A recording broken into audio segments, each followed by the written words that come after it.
మాతృత్వం కోసం ఏడాదిగా ప్రయత్నిస్తున్నారా? భారతదేశంలోని ప్రముఖ ఫర్టిలిటీ నిపుణులైన నోవా ఐవీఎఫ్ ను కలవండి. ఉచిత కన్సల్టేషన్ తో ఈ రోజే మీ మాతృత్వపు ప్రయాణం ప్రారంభించండి. హాయ్ అండి, ఈ రోజు మా బ్రేక్ఫాస్ట్ వచ్చేసి ఇగో అటుకులు అయితే పోప్ చేశాను. వీటిని మేము సెలబ్రిటీ టిఫిన్స్ అని కూడా అంటాము.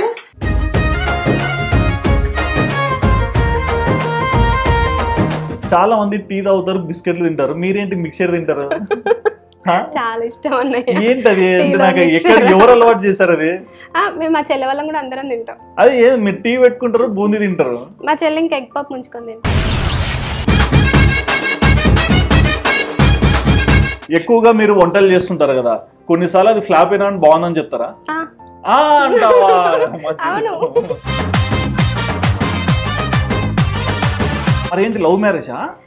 లవ్ మ్యారేజ్ అంటే అంటే తేడా కొడుతుంది. చెప్పండి చెప్పండి. నాది అరేంజ్ మ్యారేజ్, తనది లవ్ మ్యారేజ్ అని చెప్పుకుంటాడు. అట్లా నాకు అర్థం కాలేదు సార్. ఈ చదువులు అవన్నీ మన వల్ల కాదు, ఇంకా పెళ్లి చేసేస్తే ఇంకా హ్యాపీగా వెళ్ళిపోవచ్చు, బుక్స్ అన్ని పక్కకు పెట్టేయచ్చు అనేసి నాకు త్వరగా పెళ్లి చేసేయండి నాన్న. మరి ఆ టైంలో మీకు ఇంకా అంటే మెచ్యూరిటీ లెవెల్స్ ఇవన్నీ తెలియవు కదా ఎక్కువగా. స్టార్టింగ్ లో చాలా ఇబ్బందులు పడ్డా.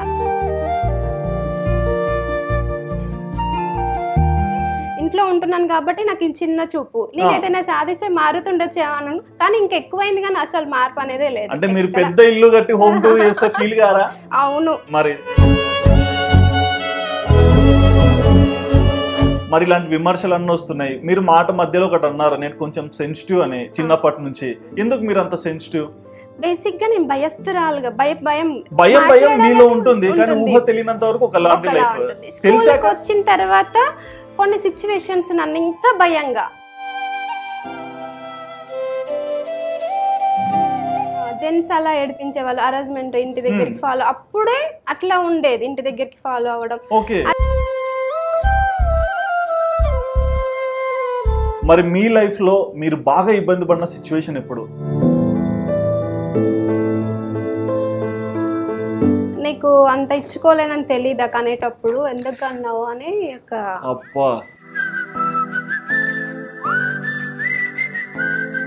ఆడపిల్లల్ని అస్సలు కనొద్దమ్మా అని అమ్మమ్మ మీద పడి చాలా ఇచ్చింది. అబ్బా.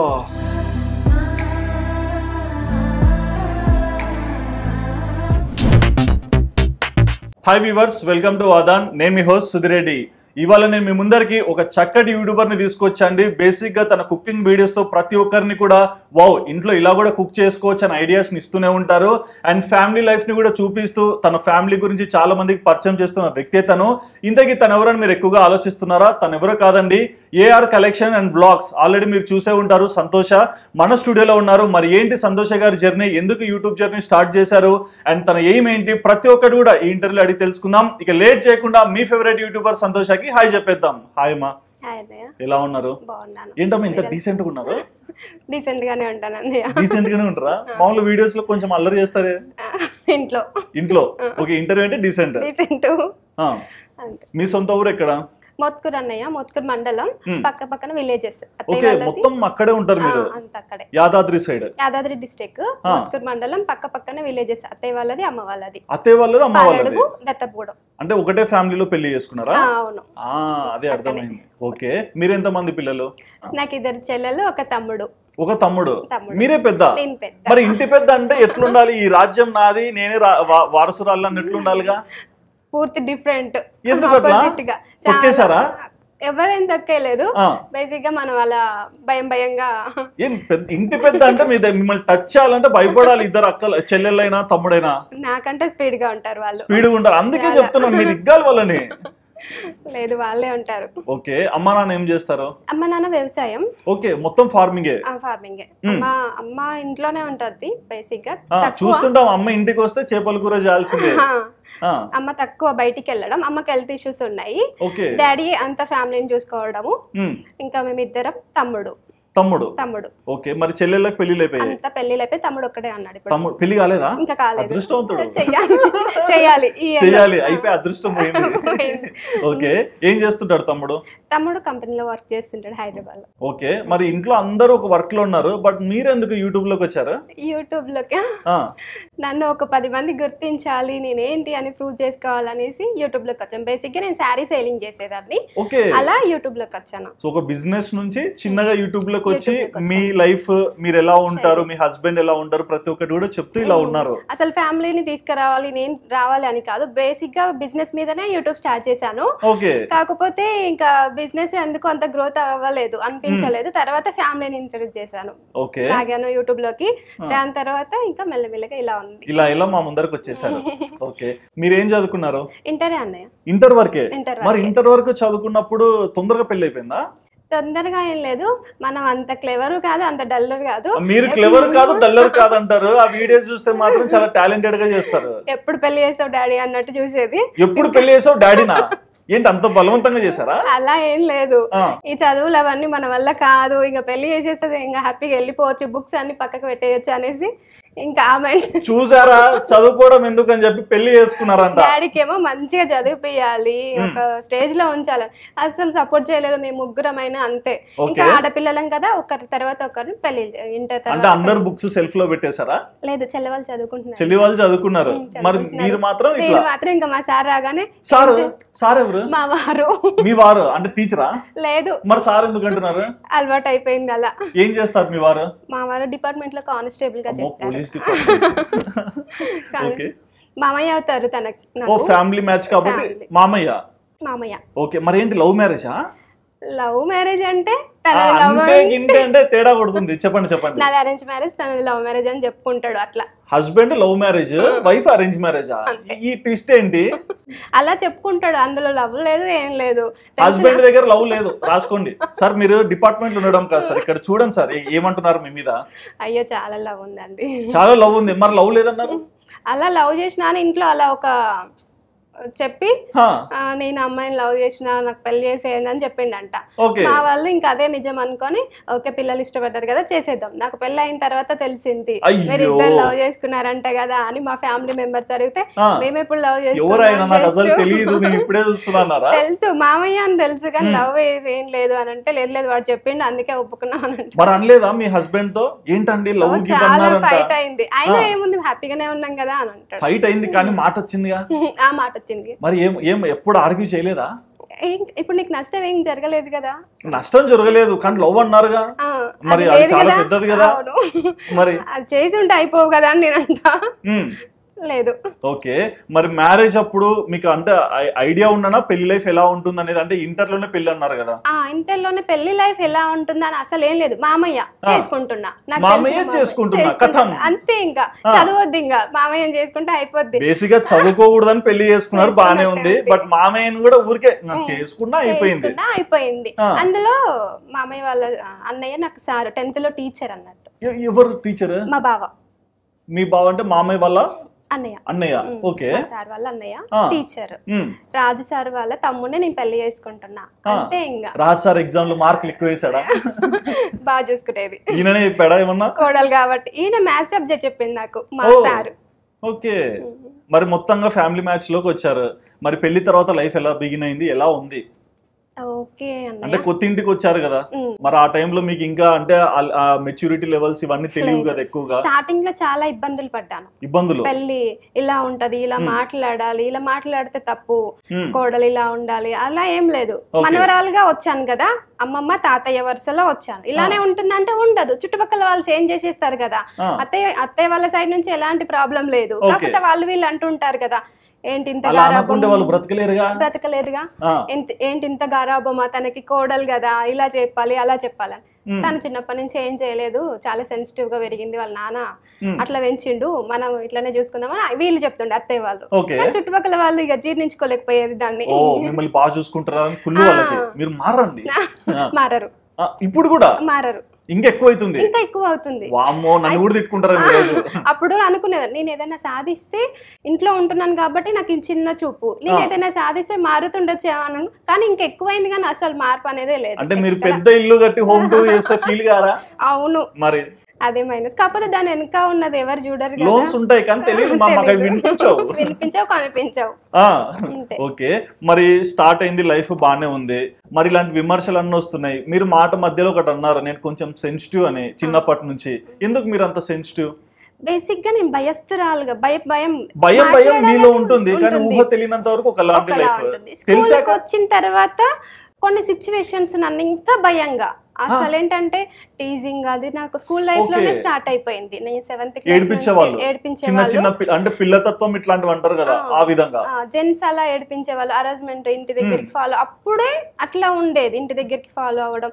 అది ఇంట్లో తెలిస్తే మనం ఏదైనా తప్పు చేసినవేమో అన్న క్వశ్చన్ వస్తుందేమో అని మనకుంటది. నాకు ఇద్దరు చెల్లెళ్ళు, వాళ్ళని చూసుకోవాలి, వాళ్ళు నేను అన్నట్టుండే.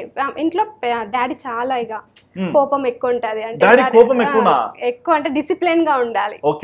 సెన్సిటివ్, ఎంత సెన్సిటివ్ అంటే బాగా పెంచాడో అంత డిసిప్లిన్ గా. అంతేలేండి, పిల్లల నుంచి మనకు మాట రాకూడదు, పిల్లలు బాగుండాలి, ఆడపిల్లలు కదా, ఇలానే ఉండాలి. ఇలానే ఇంకా నాది ఎప్పుడు సార్ దగ్గరికి వచ్చిన తర్వాత ఇలా. సార్ వచ్చాక ఇంకా సెక్యూరిటీ కదా, సార్ పోలీస్ అంటేనే ఇట్లా ఎవరన్నా దగ్గరికి వస్తే అంటారేమో అన్నారు. మరి ఇట్లా ఇంత మంది ఇలాంటి మాటలు అంటుంటే వాళ్ళు, బట్ ఇంట్లో ఎప్పుడన్నా చెప్పారా? ఇంట్లో నేను ఎప్పుడు చెప్పలేదు. నేను ఇలాంటి ఈ రోజు వరకు డాడీకి తెలియదు నాకు స్కూల్లో అరేంజ్మెంట్ ఇలా జరిగింది, టీచింగ్ జరిగింది. మా ఆయనకి ఒక్కనికే తెలుసు. పెళ్లి అవ్వగానే ఇలా ఇలా అయ్యింది. నేను పెళ్లి అవ్వక ముందుకి మాకు ఎంగేజ్మెంట్ అయిన తర్వాత 9 months గ్యాప్ వచ్చింది. అప్పుడు ఏంటి నీ భయం ఎందుకు, నేను ఉన్నా కదా ఇప్పుడు నువ్వు చదువుకుంటావా అంటే, లేదు నేను ఇలా ఇలా నా స్టడీ అనేది బ్యాక్ అయిపోయింది, నేను ఇంకా చదవలేను, నేను ఆ ఇంట్రెస్ట్ పెట్టలేదు, ఫ్యూచర్ పిల్లల తర్వాత చూస్తానేమో అన్న. నాకు అర్థమైంది ఏంటంటే, మీకు స్కూలింగ్ లైఫ్ లో అలా అవ్వడం వల్ల చదువు మీద ఇంట్రెస్ట్ పోయింది కదా. అది అంటే ఇట్లా చాలా మంది ఆడపిల్లలు ఉండొచ్చు, మగ పిల్లలు ఉండొచ్చు, కొన్ని సందర్భాలలో ఇట్లాంటివన్నీ బేర్ చేయలేక చదువు వదిలేస్తున్నారు. మరి అలాంటి వాళ్ళకి ఏమన్నా చెప్పొచ్చు కదా ఈ రోజైనా? ఇంట్లో చెప్పలేరు, కాకపోతే డేర్ గా మనమే ఫేస్ చేయాలని నాకు ఇప్పుడు తెలుస్తుంది. కానీ అప్పుడు నేను డేర్ గా ఉంటే నేను స్టడీ కంటిన్యూ చేసేదాన్నేమో. మీకేమన్నా డ్రీమ్ ఉండేనా, చదువుకొని మంచి జాబ్ చేయాలి, ఈ స్థాయికి వెళ్ళాలి అని? నాకు చిన్నప్పటి నుంచి బిజినెస్ మీద ఉండేది. బిజినెస్ మీద 10 చేయాలి, దాన్ని సేల్ చేయాలి, ఇలా చేయాలని ఆలోచన అలా ఉండేది. ఓకే, మరి పెళ్ళయ్యాక చదువు అంతా పక్కన పెట్టేశారు, మళ్ళీ చదువుకోని అన్నారు. ఓకే, మరి శారీ బిజినెస్ ఎందుకు స్టార్ట్ చేశారు? నేను ఏదో ఒకటి చెయ్యాలి, నాకు అస్సలు ఉండలేరు. హౌస్ వైఫ్ గా ఉండడం తనకిష్టం. ఎవరికి? హస్బెండ్ కి. నువ్వు హ్యాపీగా ఎంజాయ్ చెయ్యి, లేదు నువ్వు ఏదైనా చేస్తా అంటే దానికి ఓకే. నాకైతే బేసిక్గా నువ్వు హౌస్ వైఫ్గా ఉండి పిల్లల్ని చూసుకొని ప్రశాంతంగా లైఫ్ లీడ్ చేయి, నీ చైల్డ్హుడ్ అది ఇది అన్నీ మర్చిపోయి హ్యాపీ లీడ్ చేయి అని చెప్పేది. లేదు నేను ఏదో ఒకటి చేయాలి, ఇలా కాదు అనేసి థ్రెడ్ బ్యాంగిల్స్ చేసేదాన్ని నేను. మా చిన్న బాబు అప్పుడు థ్రెడ్ బ్యాంగిల్స్ చేసేదాన్ని. ఫస్ట్ ఒకసారి ఇన్వెస్ట్మెంట్ చెయ్యి చూస్తా అసలు అవుతుందా లేదా అనేసి ఓకే అని మెటీరియల్ తెచ్చిచ్చాడు, సేల్ చేశాను, మంచిగా వచ్చింది. వచ్చింది పెట్టిన ఎక్కువనే వచ్చింది, డబల్ చేసి చూపించారు. తర్వాత ఈ నుండి పిల్లలు చిన్నోళ్ళు కదా, స్కూల్కి వెళ్ళినాక ఏమైనా స్టార్ట్ చేద్దాంలే అని చెప్పిండు. తర్వాత మేము భువనగిరికి షిఫ్ట్ అయిపోయినాం. అక్కడ పైన 2 అమ్మాయిలు ఉండేది, కాలేజ్ చేస్తుండే, ఇంజనీరింగ్ కాలేజ్ చేస్తుండే, చదువుకుంటూ బ్యాచిలర్గా.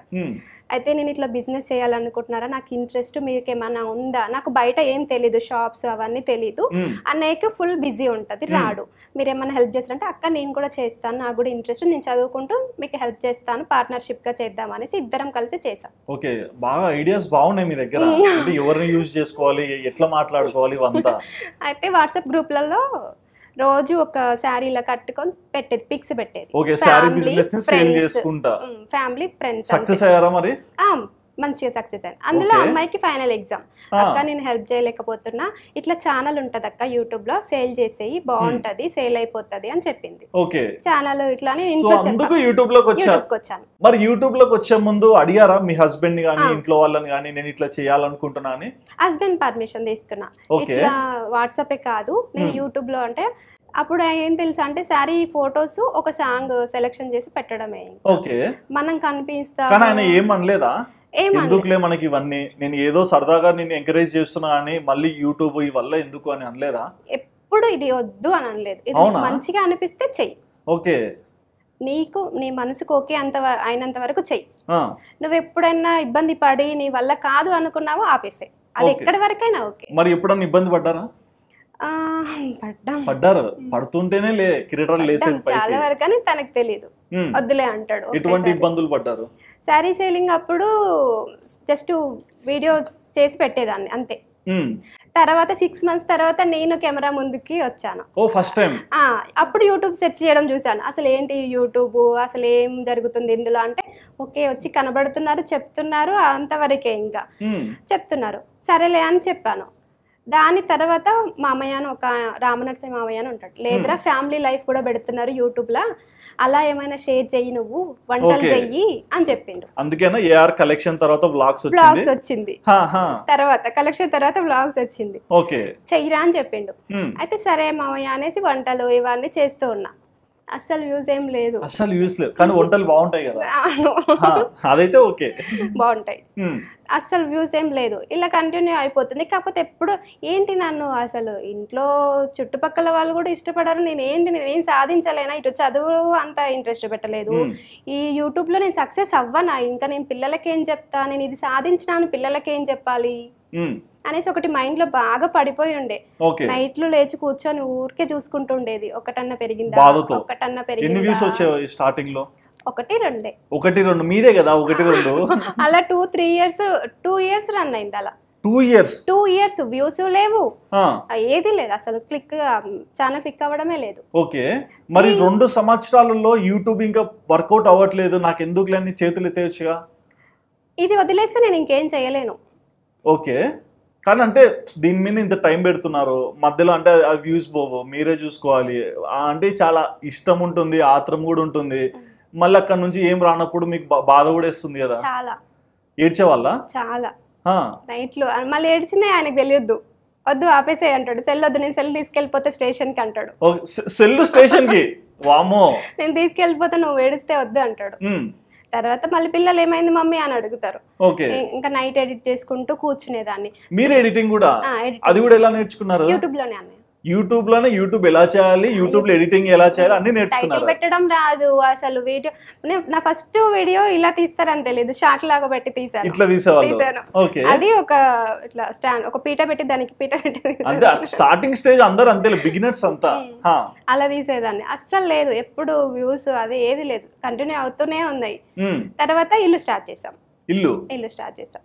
అప్పుడు నేను ఇంకా శారీస్ నేను తేలేను కదా, మనీ పెట్టి శారీస్ తీసుకురావాలంటే లేవు, మనీ లేవు, ఇక్కడ ఇల్లుకి అయిపోతుంటాయి.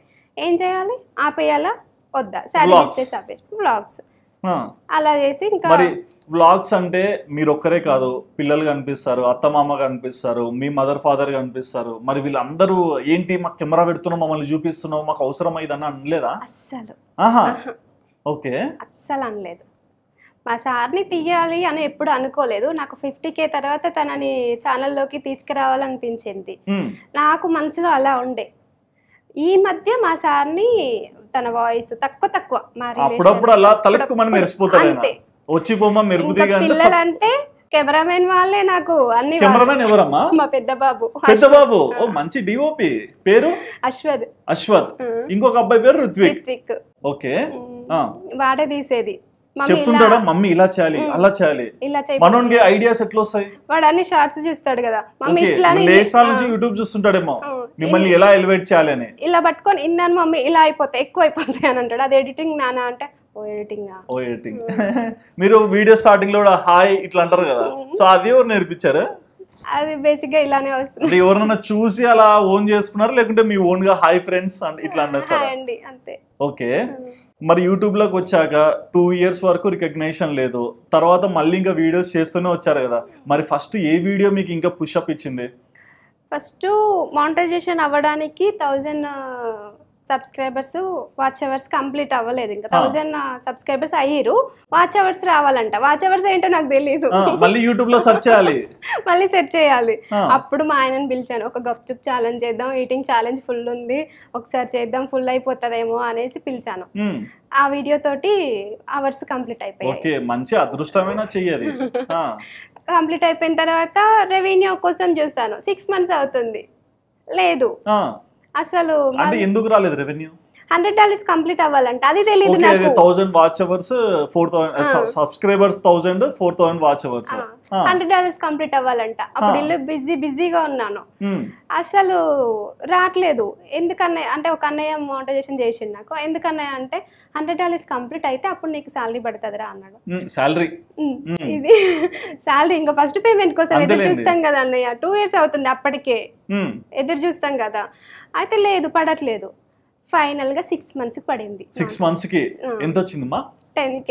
ఫస్ట్ 10K ఇట్లా అంటారా ఏంటి? 10K ఏం తక్కువ డబ్బులా? అది కూడా లేదన్నయ్య. అప్పుడు నేను ఇల్లు స్టార్ట్ చేశాను, ఈ రోజు మా ఇల్లు కట్టే అతను వెళ్ళిపోయాడు. ఇల్లు కట్టడం అసలు రావట్లేదు, ఫోన్ లిఫ్ట్ చేయట్లేదు. మధ్యలో ఆపేశారు. బిల్డర్ కి ఇచ్చాం, తను బిజీగా మా సారు కాబట్టి బిల్డర్ కి ఇచ్చాను. తను వెళ్ళిపోయాడు, ఇల్లు మధ్యలో ఉంది. ఓకే, తను ఫోన్ లిఫ్ట్ చేయలేదు. ఎందుకు వెళ్ళిపోయాడు? ఇట్లా పట్టుకొని వదిలేసి వెళ్ళిపోతారంట కొందరు, వాళ్ళకి మిగులుతాయో మిగిలవో అని తెలియక బేసిక్గా అట్లా ఇచ్చేసాం. ఆయన వెళ్ళిపోయాడు, ఆ టెన్షన్ లోనే ఉండే. దాని తర్వాత మాదొక చిన్న ఫ్లాట్ తీసుకున్నాం. ఆ ఇల్లుకి ఏదైనా అప్పు అది ఇది అయితే ఆ ఫ్లాట్ తీసేసి ఇల్లుకి అంతా క్లీన్ చేసి అప్పులు అవన్నీ నీట్ గా కట్టేసుకుందాంలే అనుకున్నాం. ఈ గవర్నమెంట్ ఆక్యుపై చేసింది ఏదో దానికోసం అంట. ఓకే, ఫ్లాట్ పోయింది. ఈ 2 పోయిందని తెలిసింది. మా సార్ ఫుల్ అప్సెట్ అయ్యిండు. నేను ఇంకంతకంటే ఘోరంగా. మీరు ముందే సెన్సిటివ్ నాకు చెప్పట్లేడు ఇది ఇలా పోయిందని. నాకు బిల్డర్ ఏమో నేను రెగ్యులర్ గా చూస్తాను కాబట్టి వాడు ఎత్తట్లేడు, ఇంకా వదిలేసి వెళ్ళిపోతాడేమో అని ఒక భయం ఉంది. లేదు ఏం ఫ్లాట్ ఏం పోలేదు, ఒకసారి నేను పోయి చూసేసి వస్తా అని వాళ్ళ స్టాఫ్ వాళ్ళతో ఫ్రెండ్స్ తోటి వెళ్ళాడు. వెళ్ళి చూసేసి వచ్చిన తర్వాత లేదంట, ఆక్యుపై అయిపోయింది అని తెలిసింది. వచ్చి చెప్పాడు, మాకు అదొక బ్యాక్ బోన్ లాగా అన్నట్టు. ఇప్పుడు మొత్తం లోన్స్ కదా, పిల్లల ఫ్యూచర్ ఉంది, నాకు ఇన్కమ్ ఏం లేదు, తన ఇన్కమ్ మొత్తం లోన్లలో పెట్టేసాం, తర్వాత ఫ్యూచర్ ఏంటి? కష్టమే. మీరు ఎప్పుడు చెప్పేది కూడా అదే కదా, నేను ఇల్లు లోన్ లో కట్టుకున్నాను, 2 పిల్లల్ని చదివించుకోవడమే నా ఫస్ట్ ప్రియారిటీ అని. ఇల్లు అనేది నా డ్రీము. ఓకే, నీకు ఇల్లు కావాలి కదా, కట్టుకుందాం అంతే తన ఆలోచన. ఈ 2 అలా అయిపోయింది. నెక్స్ట్ డే నాకు పేమెంట్ పడింది 10,000. ఇక్కడ ఫ్లాట్ ఏమో lakhsలల్లా, ఇప్పుడు బిల్డర్ ఏమో ఒక 2-3 lakhs తీసుకొని వెళ్ళిపోయాడు. ఈ 10,000 చూసుకొని నేను ఏం చేయాలి? బట్ మీ కష్టమే కదా 10,000. కష్టం కానీ నాకు ఎక్కడ కనిపించలేదు అన్నయ్య. అది ఏంటి, నాకు హ్యాపీనెస్ తో పాటు ఈ బాధ అనేది ఎప్పుడు వెంటాడుతూనే ఉంటుందా అని ఒక ఫీల్ అయిపోయేదని చాలా. నాకు ఫస్ట్ పేమెంట్ అంటే నాకు అదే గుర్తుకొస్తుంది. అంతేలేండి, ఆ సందర్భంలో మీరు హ్యాపీగా లేరు కాబట్టి.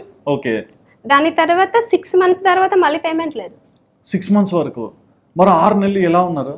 ఇది జరుగుతూనే ఉంది. ఇల్లు మళ్ళీ వేరే అతన్ని పెట్టాము, మళ్ళీ మేము ఇక మూవ్ ఆన్ అయిపోయాము. ఏం కాదు, చేద్దాము, మనం ఇప్పుడు స్టార్ట్ చేసి చిన్న వయసులో స్టార్ట్ చేసుకున్నాం కదా ఇల్లు, ఏం కాదు, ఉన్నంత వరకు చేస్తాను, ఇంకా వేరే బిజినెస్ చేశాను అనే ఆలోచన ఉండే మా సార్కి. కాకపోతే అసలు టైం అనేది ఉండకపోయేది తనకి.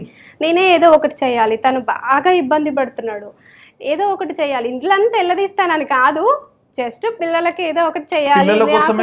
మీకు సొంత ఇల్లు అనేది ఒక కళ, మీకని కాదు ప్రతి ఒక్కరికైనా అలా ఉంటుంది కదా. ఏదో ఒకటి చేయాలంటే ఏం లేదు అసలు చేయనికి, ఏం కాదు. మా సార్ ఇదే చెప్తాడు, ఏం కాదు, అవసరం భయపడకు, నేనున్నాను కదా, రాకపోతే మేలే, పేమెంట్ రాకపోతే మేలే, సక్సెస్ రాకపోతే మేలే, మన మెమోరీస్ అలా ఉంటాయి యూట్యూబ్ లో అనేసి చెప్తుంటాడు. ఓకే, మరి ఇప్పుడు ఇంటి లోన్ ఎంత వరకు వచ్చింది?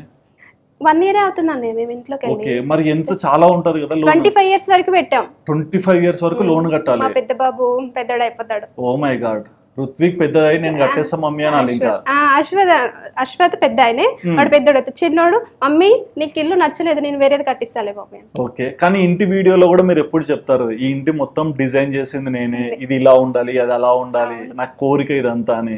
ప్రతిదీ నేనే. సో ఇష్టంతో చేసుకున్నారు. వస్తాడు, ఇద్దరం వెళ్తాము, చూడు అంటే నీ ఇష్టం అంటాడు. అంతే, నీ ఇష్టం. ఎంత మీరే కాదు, ఏ హస్బెండ్ అయినా అదే అంటాడు. ఎందుకంటే తన ఇష్టం చెప్పా అనుకోండి, నీకేం తెలుసు, నువ్వు ఇంట్లో ఉంటావా, నేను అట్లా అన్నయ్య. కాకపోతే అది ఎప్పుడన్నా బాగాలేదు అనిపించింది అనుకో, ఇంకా నాకు తర్వాత ఉంటది, ఇక నువ్వే సెలక్షన్ చేసినావు అని అంటావు, లేదు నీ ఇష్టం అంటాడు. ఓకే, అండ్ మీ గురించి చూస్తే కుకింగ్ వీడియోస్ చేస్తున్నారు, బానే ఉంది. ఇక తర్వాత మళ్ళీ కొన్ని అంటే బయటికి వెళ్తుంటారు, ఈ బ్లాగ్స్ కూడా వేస్తుంటారు కదా, మరి ఇంట్లో చేసే వీడియోస్ కి టెన్షన్ ఎక్కువ ఉండదు, 4 గోడలు మీ ఫ్యామిలీ వాళ్ళే కాబట్టి. బయటికి వెళ్ళి చేస్తున్నప్పుడు ఎట్లుంటది? చాలా టెన్షన్. అసలు అది నేను కాదు, బయట సరిగ్గా గట్టిగా మాట్లాడలేను అసలు. బయటికి వెళ్తే రాదు. ఎన్ని మైకులు పెట్టుకున్నా రాదు. అది అక్క మైక్ కొనుక్కో, అక్క మైక్ కొనుక్కో అని కామెంట్ పెడతారు. అది ఎన్ని మైకులు పెట్టుకున్నా రాదు. గొంతు ప్రాబ్లం, అది వాయిస్ కాదు లోపడే. ఇంకా కానీ చాలా భయం అవుతుంది. కొందరు వచ్చింది, ఓపెన్ చేసింది, అయ్యో ఇంట్లో సంసారం అంతా బయట వేసుకుంటుంది, ఏంటో ఇది అట్లాంటి మాటలు అంటారా? చాలా. అదేంటండి? మన వాళ్ళే అంటారు. అయ్యా, ఇంట్లో సంసారం అంతా బయట వేసుకొని చెప్పడం అవసరమా? నువ్వు ఒక్కదానివే వండుతున్నావా, నువ్వు ఒక్కదానివే చేస్తున్నావా పని? మన వాళ్ళే. మరి అలాంటి మాటలు వస్తున్నప్పుడు ఇట్లా తల కొట్టుకుంటారు. ఏదైనా ఫంక్షన్ కి వెళ్తే నేను మామూలుగా షార్ట్ తీసుకుంటాం అన్నయ్య, ఫోటోస్ ఎలాగో తీసుకుంటాం కదా, అది ఒక షార్ట్ తీసుకుంటే తల కొట్టుకుంటారు. అయ్యా, ఈ మధ్య అలవాటు అయిపోయింది కదా అందరికి, యూట్యూబర్స్ ఇట్లా చూస్తున్నా. అయినా కానీ అంటే మీరు ఎక్కువ సంపాదిస్తారేమో దీని నుంచేనా? కావచ్చు. ఎక్కడ దాచిపెట్టారు డబ్బులల్లా? చెప్పండి. ఇంటికి ఏమన్నా అదే లంక బిందెలు అంటారు కదా, అట్లా పెట్టారా? అందుకే ఆ ఇల్లు కట్టింది. అదే నాకు అర్థం అయిపోయింది. రాత్రి పోయి అటాక్ చేద్దాం. అప్పుడు మానిటైజేషన్ అవ్వలేదు, ఆమె యూట్యూబ్ చేస్తుంది, ఆయన జాబ్, అందుకే ఆ ఇల్లు కట్టింది. ఊరికే కట్టిందా? Oh my God. మరి ఇలాంటి విమర్శలు వస్తుంటాయి. మరి హస్బెండ్ అయినా మనకి ఎందుకులే ఇట్లాంటి రాన్పూన్ మాటలు పడాలి, 10,000 వచ్చినాయి 15,000 వచ్చినాయి అట్లా అనేవారా? ఎప్పుడు అనలేదు. అస్సలు లేదు. వాళ్ళంతా వదిలే, నువ్వు చేసేది నువ్వు చేస్తావు. నేనేమన్నా అంటే నీకు బాధ, నేనేం అనలేదు కదా. నేను అన్నప్పుడు నువ్వు అది ఆలోచించప్పుడు ఓకే, అంతవరకు అయితే ఇంకేమి ఇబ్బంది లేదు. అండ్ నాకు ఒకటి నచ్చింది మీ దగ్గర, చాలా మంది టీ తాగుతారు, బిస్కెట్లు తింటారు, మీరేంటి మిక్చర్ తింటారు? చాలా ఇష్టం అన్నయ్య. ఏంటది? ఎవరు అలవాటు చేశారు అది?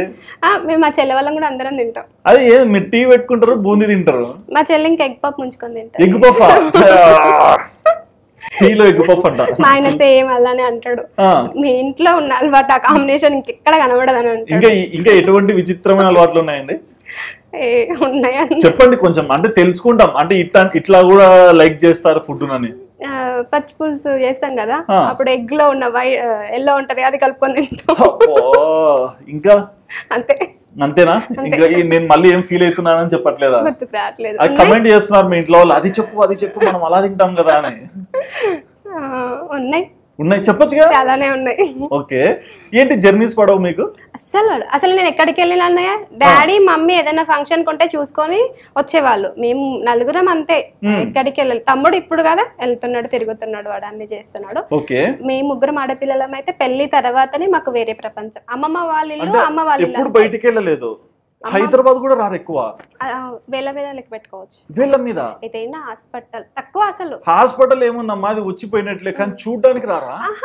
ఏ అట్లా? అసలు ఎందుకు అట్లా? అది ఏమో సిటీకి మాకు పడదేమో. సిటీకి మీకు పడదా? మరి ఈరోజు సిటీకి వచ్చారు. అక్కడ స్టార్ట్ అయిపోయింది నాకు, భువనగిరిలో స్టార్ట్ అయిపోయింది, స్టార్ట్ అయిపోయింది. ఈ సిటీ పొల్యూషన్, ఈ బైక్, ఈ జర్నీలు, అమ్మ నా వల్ల కాదని కళ్ళు మూసుకుంటే మళ్ళీ ఇక్కడికి వచ్చిన తర్వాత మనదే బాగుండదేమో అనిపిస్తుంది, చుట్టూ పచ్చగా అంతా. అంతేలేండి, పల్లెటూరులో ఉండి అంటే స్వచ్ఛమైన గాలి, ఆహారం ఇది తీసుకుంటారు. మేము అన్ని ఆర్గానిక్ అని చెప్తాం, కానీ ఏం తింటాం మాకే తెలియదు. మీరు అందుకే ఇంత ఏజ్ వచ్చినా సన్నగా నీట్ ఉన్నారు, మేము పొట్టలు వేసుకొని తిరుగుతున్నాం. ఉంటాం మేము కూడా ఊళ్ళల్లో, కానీ ఏమో ఇష్టం వాతావరణం ఫిట్ ఉంటారు. ఒక క్వశ్చన్ అమ్మా, ఎక్కువగా మీరు వంటలు చేస్తుంటారు కదా, కొన్నిసార్లు అది ఫ్లాప్ అయినా బాగుందని చెప్తారా? అవును. అవునా? పాతది ఒక వీడియో ఉండే, మిర్చి చేశాను, అసలు అంటుకోవట్లేదు దానికి. అటో ఇటో పెట్టి మళ్ళీ పిండి కలిపి దానికి ఇట్లా పెట్టించి దాంట్లో వేసావు, బాగుంది అన్న. మార్చి తర్వాత నిజంగా బాగుందా మమ్మీ అని అంటాడు. మరి ఆడియన్స్ కూడా కమెంట్ వేస్తారుగా? ఏం రాలేదండి. మొన్న చూసిన నేను ఒకటి, మీ సార్ ఇది కోడిగుడ్లో కూర చేశాడు, కింద కమెంట్ పుల్ల ఉంది అని పెట్టారు. లేదు బాగుంది, మా సార్ బాగా చేస్తారు. నాకు వంటలు రావుతానే నేర్పించిండు. అవునా? మీ హస్బెండ్ మీకు నేర్పించారా? మరి మీ మదర్ నేర్పియరా? అప్పుడు చాలా గారభం, తినేది ఇలా పక్కకు పెట్టేసేది, లేసేది. మరి అంత గారభంగా పెరిగిన మీకు కొంచెం ధైర్యం ఉండాలి, కానీ భయం ఎలా వచ్చింది? భయం అదే, ఏదైనా ఉన్నా డాడీ ఉన్నాడుగా, ఇప్పటికైనా daddy daddy daddy daddy daddy daddy daddy little princess అమ్మాయిలు అందరూ. ఏదైనా ఉన్నా డాడీ ఇట్లా అంతే అంతే. ఇప్పుడు డాడీ కూడా మీతోనే ఉంటారు కదా ఎక్కువ? పక్కనే కదా, అదే 10 kilometers. ఎప్పుడు వస్తుంటారా? వీకెండ్ ఊరికే బోర్ కొట్టినప్పుడు అట్లా వచ్చేసి వెళ్ళిపోతారు? మీరే వెళ్తుంటారు. ఓకే, మరి మీ లైఫ్ లో మీరు బాగా ఇబ్బంది పడిన సిచ్యువేషన్ ఎప్పుడు? అంటే కన్నీరు పెట్టిన సిచ్యువేషన్ అనుకోవచ్చు. అయితే నా మ్యారేజ్ అప్పుడు అన్నయ్య బేసిక్గా వస్తారు కదా వీళ్ళ ఇంటికి మాట్లాడడానికి కానీ పెళ్లి చూపులు అని. నా ఫ్యామిలీ మెంబర్స్ ఈ ఫ్యామిలీ ఆ ఫ్యామిలీ ఓకే, మనం కొంత తీసుకొస్తాం కదా మన చుట్టాలు తెలిసిన ఫ్రెండ్స్ అలా తీసుకొస్తాం కదా, వాళ్ళు వచ్చి మాట్లాడుతుంటారు. అమ్మాయి సైడ్ కొందరు అబ్బాయి సైడ్ కొందరు కూర్చొని మాట్లాడుతుంటారు. అయితే నేను పెద్దదాన్ని కదా, ఫస్ట్ మాట్లాడేటప్పుడు నేను ఇంత ఇచ్చుకోలేను, తర్వాత 2 పిల్లలు ఉన్నారు అనేసి డాడీ చెప్తుంటాడు. డాడీ చెప్తాడు కదా, బేసిక్గా అమ్మ నాన్న అలానే మాట్లాడుతుంటారు కదా. అప్పుడు మాట్లాడేటప్పుడు ఒక పర్సన్ అన్నారంట, నీకు అంత ఇచ్చుకోలేనని తెలీదా కనేటప్పుడు ఎందుకు అన్నావు అని అన్నాడంట. ఆ రోజు మాట్లాడడానికి వచ్చిర్రు, ఈయన నాకు మెసేజ్ చేస్తుండే, అప్పుడు డాడీ ఫోన్ ఉండే మెసేజ్ చేస్తుండే. అంత ఓకే అయిందిరా, మాట్లాడారు, ఫిక్స్ అయిపోయింది అని చెప్పిండు. అవునా అనేసి ఇంకా నేను మంచిగా అన్నం వండేసి, అమ్మమ్మ వాళ్ళు ఉండే అన్నం వండిర్రు అన్నీ చేసారు. ఇంకా మమ్మీ వచ్చి ఏడవడం స్టార్ట్ చేసింది. అర్థం కావట్లేదు, నువ్వు లోపలికి వెళ్ళా. మా అమ్మ నాన్న ఏది మాట్లాడుకున్నా మీరు లోపలికి వెళ్ళి, మాకు ఏది తెలియని లేదు, చిన్న బాధ చిన్న కష్టం కూడా తెలియనియకుండా పెంచారు. అప్పుడప్పుడు అనిపిస్తుంది మీరు అప్పుడు మంచిగా స్ట్రాంగ్గా పెంచుంటే ఇప్పుడు మేము ఫ్యూచర్లో చాలా ఎదుర్కోవాల్సి వస్తుంది. మేమే పిల్లల్ని కానీ మా పిల్లలు ఏడుస్తుంటే మేము ఏడ్చుకుంటూ కూర్చున్న రోజులు ఉన్నాయి, వాళ్ళని ఎలా సంధాయించాలో తెలియక ఎందుకంత స్ట్రాంగ్గా పెంచలేదు అనిపిస్తుంది. అమ్మ బేసిక్గా ఏడుస్తుంది, ఏం అర్థం కాలేదు. ఇంకా అన్నం వండి ఆడ పెట్టేశాను, పొద్దున ఎప్పుడో పోయారు, సాయంత్రం ఇంకా మాట్లాడుకుంటూ అటు చేసుకుంటూ వచ్చేసరికి ఇంకా అన్నం పెడదాంలే అని ఇంకా పెట్టుకుపోతే నాకు వద్దు నువ్వు లోపలికి వెళ్ళు అని అన్నారు. ఇంకా మనకేం ఉండబుద్ధి కాదు కదా, లోపల నుంచి విన్నాను ఆడపిల్లల్ని అస్సలు కనొద్దమ్మా అని అమ్మమ్మ మీద పడి చాలా ఏడ్చింది. అబ్బా అంత పెద్ద మాట వచ్చింది. కానీ ఇవన్నీ మీ ఆయనకు తెలీదా? తెలీదు. ఏడ్చకండి తెలీదు. అట్లా అసలు ఆడపిల్ల ఏడుస్తే ఇంటికి అరిష్టం అంటారు, మీరేంటి అలా ఏడుస్తారు? తెలీదు. కళ్ళు తుడుచుకోండి ఫస్ట్. ఆ రోజు అనిపించింది ఇంత కష్టపడుతున్నారు అమ్మ వాళ్ళకి, మాకు కష్టం అంటే ఏం తెలియదు, ప్రతిదీ అన్ని ఇట్లా అందేటట్టు తెచ్చుకొచ్చి పెట్టారు. వ్యవసాయం అయినా ఏది లేక చాలా మిడిల్ క్లాస్, కాకపోతే మా వరకు ఇన్ని కష్టాలు ఉంటాయా, ఇంత కష్టపడుతున్నారా అనేది తెలియలేదు. ఓకే, అంటే చాలా మంది లేడీస్ ఏంటంటే పిల్లల విషయంలో ఈ రోజుల్లో చాలా ఇబ్బంది పడుతుంటారు. ప్రెగ్నెన్సీ సక్సెస్ అవుతుంది, ఫెయిల్ అవుతుంది, అండ్ నార్మల్ డెలివరీ సిజరింగ్ ఇలా కన్ఫ్యూజ్ అవుతుంటారు. అంటే ఆ ఇబ్బంది అలా వస్తున్నాయి కదా, మరి మీకు ప్రెగ్నెన్సీ టైంలో ఏమైనా ఇబ్బందులు వచ్చాయా? ఇబ్బందులు ఏం లేవు కానీ అన్నయ్య, నాకు తెలియక ఇలా ఉంటది 6 months లో ఇలా ఉంటుంది, 3rd month లో వామిటింగ్స్ అయితే ఇంకా నాకు ఒక్కదానికే వామిటింగ్స్ అయితే నా బేబీ బయటకు వచ్చేస్తుంది. వామిటింగ్ చేసుకుంటే పిల్లోడు బయటకు వస్తాడు. ఆయనతో ఏడ్చేదాన్ని నేను, నా బేబీకి ఏమన్నా అవుతుందేమో బాబుకి ఏమన్నా అవుతుందేమో అని ఏడ్చేదాన్ని. ఎవరు నీకు చెప్పింది రామని ఇంత ఎడ్డిదాన్ని వేసుకున్నా అని అప్పుడప్పుడు అంటాడు. Okay, and husband wife relation ఎలా ఉంటుంది? చాలా బాగుంది, జోవియల్ గానే ఉంటుందా? ఎప్పుడన్నా వార్లు అవుతుంటాయి కదా? నా సైడ్ నుంచి అవుతుంటాయి. వేస్తుంటారా బాంబులు వేస్తుంటారా? 4-5 నాటు బాంబులు వేస్తారా? ఏంటి మరి ఆయన పరిస్థితి? స్టేషన్ లోనే ఉంటారా, ఇంటికి వచ్చి కూర్చుంటారా? ఓకే, మరి అట్లా వారైనప్పుడు ఏంటి పరిస్థితి ఇంట్లో? మాట్లాడాను నేనే, తర్వాత తను సారీ చెప్తాడు, నాది తప్పైనా తనే. జీవితం ఎక్కడికో ఇదే జరుగుతుంది, ఎందుకు అట్లా? అంటే ఆనందం అది ఏమన్నా మీకు? గారాబం ఎక్కువ తన దగ్గర. గారాబం ఎక్కువ ఆయనక మీకా? తన దగ్గర నాకు ఎక్కువ. మీకు లేదు సార్, మీరు ఒకసారి సారీ చెప్పకండి సార్, అన్ని మారిపోతాయి. చెప్పి మీరు ఇలా వేస్తున్నారు చూడండి. అండ్ పిల్లల గురించి ఏం చెప్తారు? పిల్లలు చాలా సపోర్ట్ గా ఉంటారు, బాగుంటారు. అంటే ఇప్పుడు మీరు అన్నారు మా అమ్మ నాన్న మమ్మల్ని గారవంగా పెంచుతున్నారు కాబట్టి మాకు మా పిల్లలు ఏడుస్తుంటే ఎలా కంట్రోల్ చేయాలో అర్థం కాక మేమే ఏడుస్తున్నామని. మరి మీరు ఇప్పుడు మీ పిల్లల్ని పెంచే విధానం మారిందా? దాంట్లో మా సార్ది చాలా స్ట్రాంగ్ గా పెంచాలి, మగ పిల్లలు కదా, చదువు ఉండాలి, బయట ప్రపంచం కూడా తిప్పాలి అంటాడు. కాకపోతే నేనే నా ప్రేమతోటి నేను అమ్మ వద్దులే చిన్న పిల్లలు అని నేను ఆలోచిస్తా, కానీ తను అస్సలు లేదు, కొంచెం ఉండాలి, మొరటుగా ఉండాలి అంటాడు. ఓకే, స్టడీ వైజ్ గా నేను చూసుకుంటా ఇంట్లో, తను ఎప్పుడు ఉంటాడు కదా, డిపార్ట్మెంట్ కాబట్టి ఫుల్ బిజీగా ఉంటారు కాబట్టి స్టడీ అవన్నీ అయితే నేను చూసుకుంటా, బయట తిప్పడం అవన్నీ అయితే తను చూసుకుంటా. ఓకే, మరి ఎండ్ ఆఫ్ ద డే మిమ్మల్ని యూట్యూబ్ లో ఇంత లాంగ్ టర్మ్ నుంచి ఉన్నాను సరే, ఈ తక్కువ టైంలో లాస్ట్ 1 year నుంచి బాగా ఫాలో అవుతున్నారు, వ్యూస్ పెరుగుతున్నాయి, ఎక్కడికి వెళ్ళా మాట్లాడుతున్నారు, గుర్తిస్తున్నారు కదా, అలాంటి వాళ్ళకి ఏమన్నా చెప్పాలనుకుంటున్నారా?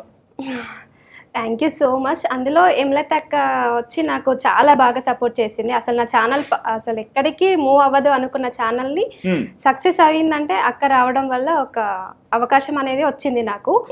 సో సబ్స్క్రైబర్స్ కూడా నన్ను అంతలా ఇష్టపడి నేను చేసే ప్రతి ఒక్క వీడియోని అక్క బాగుంది బాగుంది, ఏదైనా డల్గా మాట్లాడితే ఎందుకు అక్క డల్గా మాట్లాడుతున్నావు, లేదు ఇలా ఉంది, ఏమైనా హెల్త్ ప్రాబ్లం అని సొంత ఇంట్లో వ్యక్తిలాగా మాట్లాడుతున్నారు కదా. మీ ప్రేమని అసలు నేను ఎక్కడ కొనలేను, ఎన్ని డబ్బులు పెట్టినా కొనలేను. చాలా చాలా థ్యాంక్ యూ అండి. యూట్యూబ్ పెట్టిన వాళ్ళు కూడా చాలా వరకు అడుగుతారు, అక్క వ్యూస్ రాదు అది ఇది అని చాలా వరకు అడుగుతారు. వాళ్ళకి నేను చిన్న ఒక విషయము, పెట్టండి చెయ్యండి, బట్ అవి మీ మెమొరీస్ లాగా ఉంటాయి, ఎప్పుడూ ఒకసారి గ్రోత్ అవుతూ ఉంటాయి, తర్వాత మీరు ఫ్యూచర్ చూసుకున్న చాలా హ్యాపీగా అనిపిస్తుంది. సో సక్సెస్ అనేది వస్తుంది, వెయిట్ చేయండి. Thank you so much. అంటే మీ ఊర్లో ఉండే అంటే ఈ రోజుల్లో ఏంటంటే యూట్యూబ్ కొంతమంది చేయగలుగుతారని అనుకుంటున్నారు, కానీ ఒక ఊర్లో ఉన్న వ్యక్తులు కూడా యూట్యూబ్ని టౌన్లో ఉన్న వాళ్ళకన్నా ఇంకా బాగా చేయగలుగుతున్నారు. మీరు ఇంకా స్టెప్ బై స్టెప్ దాన్ని ఇంకా అర్థం చేసుకొని అందరికన్నా ఇంకా పై స్టేజ్కి రావాలని మనస్ఫూర్తిగా కోరుకుంటున్నాము. సో చూసారు కదండి, ఏఆర్ కలెక్షన్ అండ్ బ్లాగ్స్ యూట్యూబ్లో మీరు సెర్చ్ చేసి చూడొచ్చు.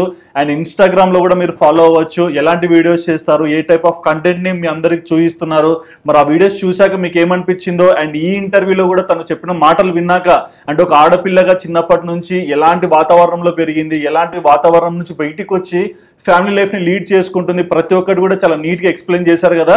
మరి ఈ ఇంటర్వ్యూలో సంతోష గారు చెప్పిన మాటలు విన్నాక మీకేమనిపించిందో మీ ఒపీనియన్ తప్పకుండా కమెంట్ సెక్షన్లో మెన్షన్ చేయండి. And please do subscribe our channel Aadhan for more updates.